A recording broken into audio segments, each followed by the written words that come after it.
Bem-vindo, amigos do CEIRE. Hoje nós vamos falar sobre a Venezuela. É óbvio que todos estão questionando quais são os desdobramentos disso e produzindo cenários. E duas delas são essenciais. A primeira diz respeito se existe ou não um golpe de Estado e se há elementos justificadores e constitucionais para a ação de Juan Guaidó. Nesse caso, para entender, é necessário que se retroceda ao momento da eleição presidencial que aconteceu em 20 de maio de 2018. Essas eleições não foram reconhecidas por grande parte do sistema internacional, da mesma forma foram questionadas internamente pela oposição. Veja, 54% dos eleitores naquele momento se abstiveram de participar. A abstenção foi muito grande, considerando que apenas 46% dos eleitores estiveram ali, ainda havendo muitos dados estatísticos de vários canais que dizem que a abstenção chegou à casa de 82%, oscilando entre 18% e 46%, ainda assim o número é inexpressivo diante do quadro e do fato que estava acontecendo.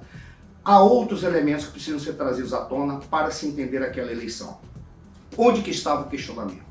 Se discutia, já desde 2017, um pacto que deveria ocorrer entre a oposição e o governo, tanto que as discussões ocorreram na República Dominicana no meio do ano de 2017 e no início do ano de 2018, em duas ocasiões, tendo sido um fracasso essas negociações, seja por manobras por parte do governo Maduro, seja por manobras por parte da oposição, levando-se em consideração que ao longo das discussões surgiram acusações de espionagem, acusações de que haveria um boicote. Da mesma forma, ocorreu uma pequena defecção na mesa de unidade democrática em que um dos candidatos, o Henri Falcón, ele simplesmente participou e aceitou as negociações à parte com o governo e deixando de lado a oposição. Ressalte-se que este candidato foi membro do Partido Socialista Unido da Venezuela, que saiu do grupo, porque já estava discordando tanto da sequência das ações políticas do Maduro, quanto inclusive do próprio regime bolivariano, da maneira como ele estava se apresentando naquele momento. Henri Falcón conseguiu até um número expressivo de votos, conseguiu 21% numa eleição cuja oposição boicotou. Significa o quê? Nós tivemos uma eleição com 46%, colocando essa estatística mais elevada, apenas de participação, em que o presidente foi eleito com a casa de 76% a 79% dos votos, deste grupo que se diz que participou, que não se sabe quais são os números expressivos, e ainda assim, um dos candidatos da oposição que participou era uma defecção da oposição, depois de ter sido uma defecção do Partido Socialista Unido da Venezuela.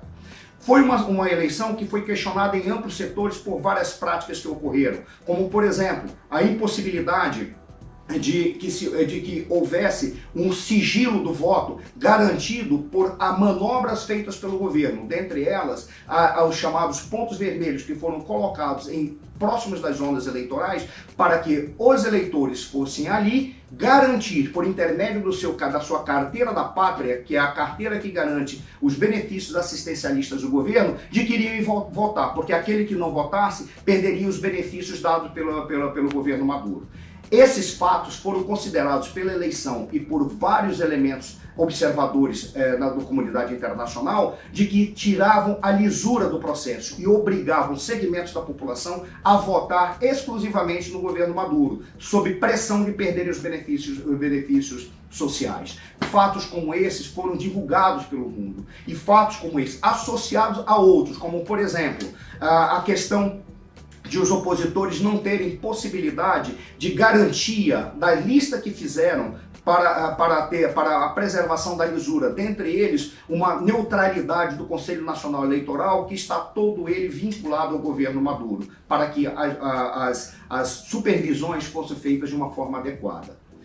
No frigir dos ovos, quando se encerrou a eleição, já no dia 20 para o dia 21, o reconhecimento da comunidade internacional foi inexpressivo. Da mesma forma, os opositores ali já apontaram que não iriam reconhecer o presidente Maduro na sua tomada de posse em 2019. Outro fato que é relevante. quando ocorreram as reuniões em 2017 e em janeiro de 2018, se sabia que a eleição deveria ocorrer no final do ano de 2018.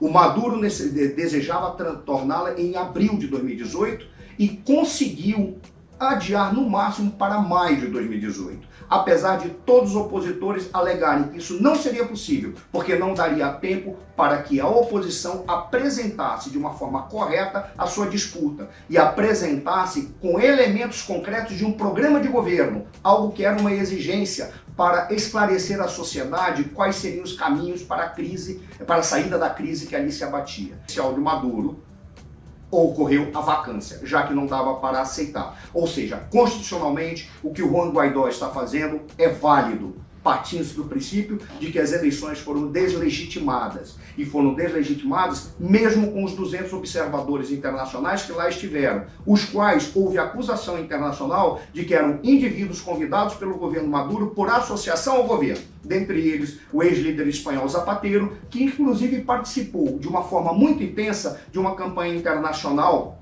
acerca da soltura do ex-presidente brasileiro Luiz Inácio Lula da Silva. É um indicativo, não de certo ou errado, mas é um indicativo de que parcialidade nas avaliações que estavam sendo feitas. Dessa forma, o que nós podemos interpretar do que está acontecendo? Os elementos constitucionais são concretos, de forma que Juan Guaidó está atuando de uma forma adequada, buscando o reconhecimento internacional. Grandes potências internacionais já reconheceram a ele como presidente interino para solicitar uma nova eleição num processo transitório que garantirá de maneira equilibrada todo o processo.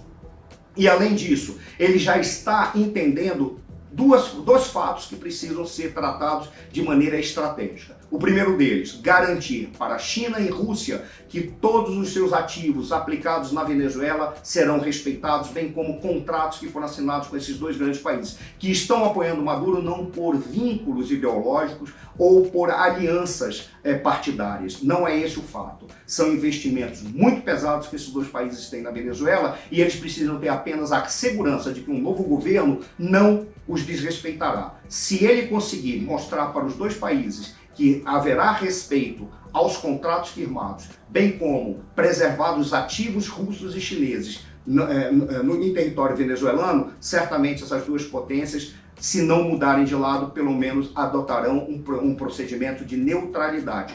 O segundo ponto é o que o Juan Guaidó já está fazendo, mostrando para as Forças Armadas que a incorporará da forma correta e adequada dentro do novo quadro que se avizinha. Significa o quê? Não desrespeitará os militares, que são a grande base de força para a preservação do governo Maduro, já que a outra base, que são os segmentos mais pobres da população, já não o apoiam mais. Eles já ou migraram da Venezuela, ou estão em processo de combate interno, ou já estão à beira da fome, razão pela qual migraram para vários segmentos opositores. O problema da oposição é garantir um programa unificado. Acredito-se que isso vai ser produzido se houver um desenvolvimento estratégico de negociação entre todos os segmentos da oposição, que variam de vários segmentos, desde defecções do Partido Socialista Unido da Venezuela e defecções de dentro do governo até aqueles que são os opositores históricos.